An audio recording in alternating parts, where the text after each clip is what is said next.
lightning round where I'm going to pose two options to you and you pick one. And it's going to allow us to get to know you a little bit better very quickly. So the first option, BlackBerry or iPhone?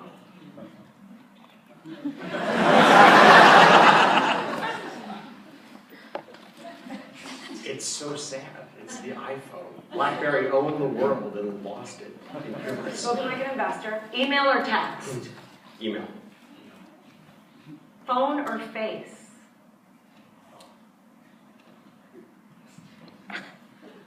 Depends on the topic. That is not an answer. If you had to have a preference. Face, always. Drive or driven? Depends on the car. You have to answer one of the two. Driven is the best one I've done, so driven. The right car, I drive. Cash or credit? We're Americans. Is that a question? Credit. Local or global? Global. Global. Museum or movie? Movie. Movie. Sorry, Natalie. Even though I went to the Art Institute today. Sorry, Mellody. Help or have? Help.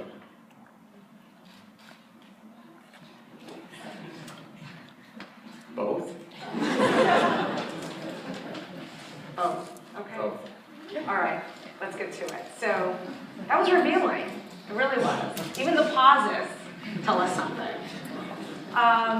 Ken. Can I still use one-word answers? No. Now we want real answers. And we want brilliance. How's that?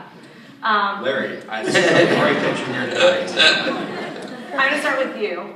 You started in your dorm room.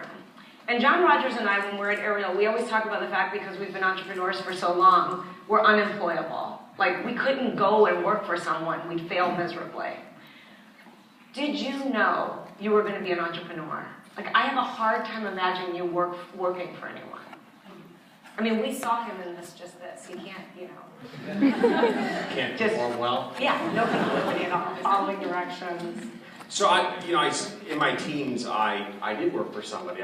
In fact, I worked at the Franklin Mint Gallery, and I sold all kinds of stuff you really don't need, which was a fantastic experience. In fact, I have a plaque in my office, "If we're all going to eat, somebody's got to sell." Because selling is really one of the key attributes of an entrepreneur. You need to either convince somebody to use your product, to work with you or for you. It's a great strength. So actually, my first experience that was pivotal in being an entrepreneur was being a salesperson. Which is an entrepreneur. Salespeople are individually motivated typically. Very much so. Incentive-based compensation. So that was the start. Were you good? Yeah, I was pretty good at this. Like how do you know? Like a Star Trek chess set. Who really needs that? But I assure you, I sold it. And you need a Star Wars one.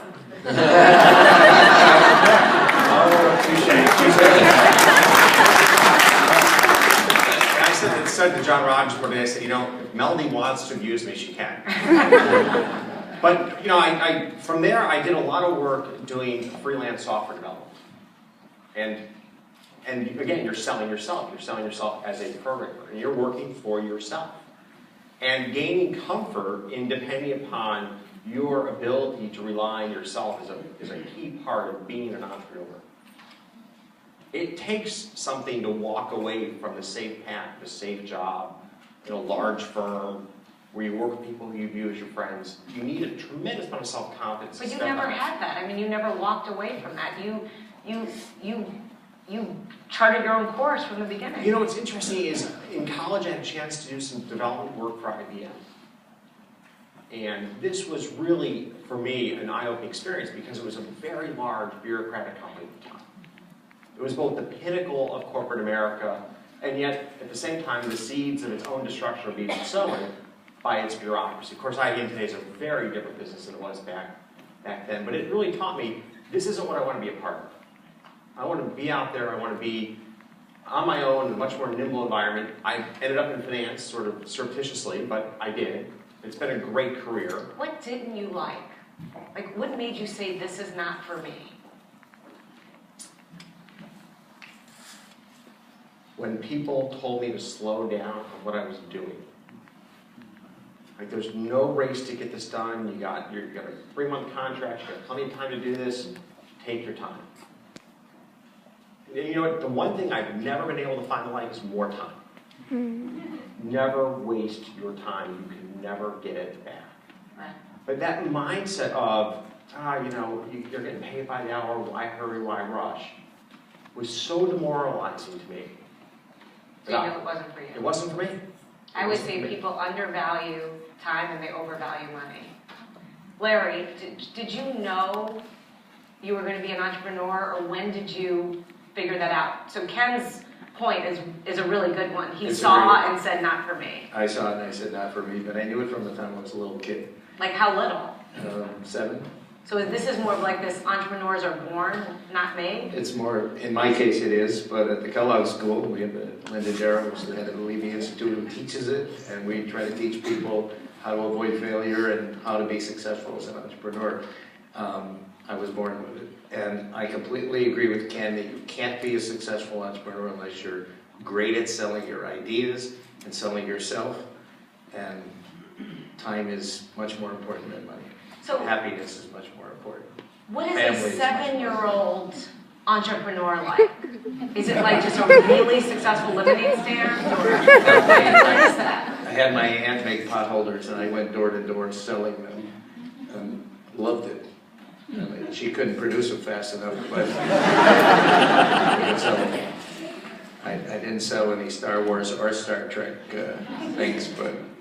And then in college, from my dorm room, I organized every student service you can think of. So my dorm room was my office, in those days my telephone. Nobody knew me because I picked up their laundry, I did all kinds of stuff, but they just knew my telephone number. So did you have money? I mean, were you like feeling So flush? I kept going to graduate school because I couldn't find a job. In those days, nobody even heard the word entrepreneur. And nobody could offer me what I was making in school, so I stayed in school. It's true. Wow. So both of you are saying the most important trait for an entrepreneur is the ability to sell? No. Okay, what do you I didn't think? say Okay, it's an important trait. I think the most important trait is to solve a big problem. So what problem did you solve? Good food? Americans are crazy over sports, right? And people just accepted hot dogs and beer, and we gave them restaurant quality food. And it's sort of like the iPad. They didn't know they had the problem they didn't know they needed the benefits of an iPad.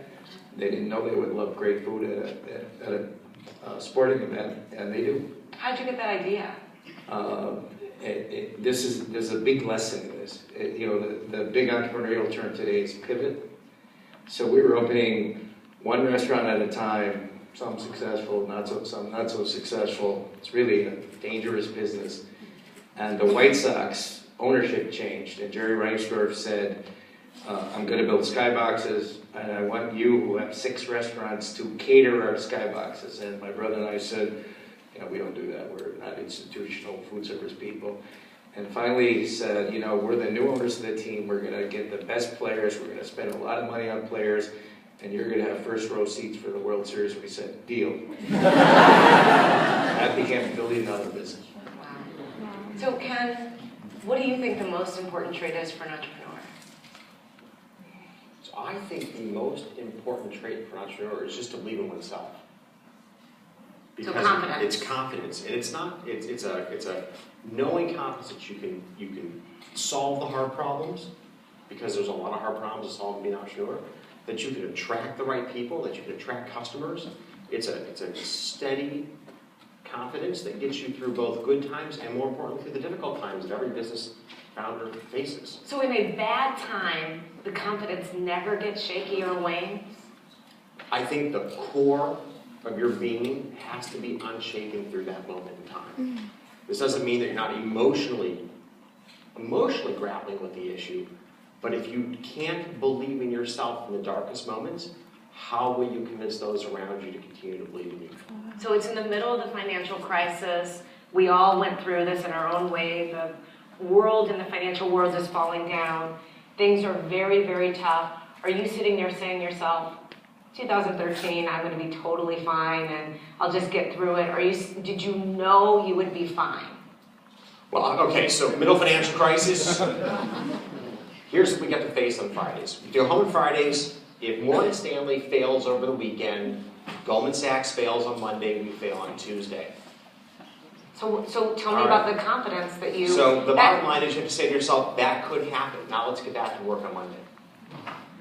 Because you could sit there and say, I'm going to see 20 years of my life's work disappear on Tuesday, out of my control, and just sit there and wallow in fear. Or say, we got a job to do on Monday. We got to get to Tuesday. We got to get to Wednesday. We have to buy every day we possibly can buy to sustain our existence. Did you internalize in any way that when you said that could happen, but let's get back to our work, did you say to yourself, okay, if that happens, I'll just start over and I'll be fine? I mean, how did you think about that? You know, you actually think more about the 1,000 people who are going to lose their jobs. Right. I do too. Yeah. That's exactly right. Me too. All right, so, I mean, objectively, yeah. Like, okay, that was a really bad outcome. Get back to work, but you think about the 1,000 people. And for us, the capital we're entrusted with. Right. I mean, you know, our investors look to us to do the best we can by them. Right. That's real money. No, I actually agree with you. I always thought to myself, I'll be fine. I'm worried about these other people. You know, it's like I know I could be a great salesperson at Neiman Marcus if I had to. Can you give an example of how you applied this trait of entrepreneurship in a way that you thought really made a difference in terms of the future of Levy restaurants? You know, where the essence of being an entrepreneur really made a difference in how you were running the company or what you were doing. Sure. So, you know, we built a business that, when I sold it, had 34,000 employees. And we knew... Started with how many? Started with a delicatessen next door. At the 7th floor of Water Tower Place. Did everything wrong. That's what Clint was talking about. Too many things on the menu, but it did very well. And but the same way Ken is talking about, that a maniacal attention to detail to grow, to find the people that would trust us, that we could sell to. And in this case, there were only 120 of them. There's 120 teams. Right. And spent 10 years going after every single one of them. Wound up with like 70% of them as clients. Is it more fun, Ken, small or big? It's different. It's different. And I think that people can... Because how many people do you have now? Well, we have 1,100 people. It's not about the number of people you have. I No, sit but there that's and go, still for a 1,100 financial highly firm. paid people. 34,000 employees. That was daunting to say the That's least. why I sold.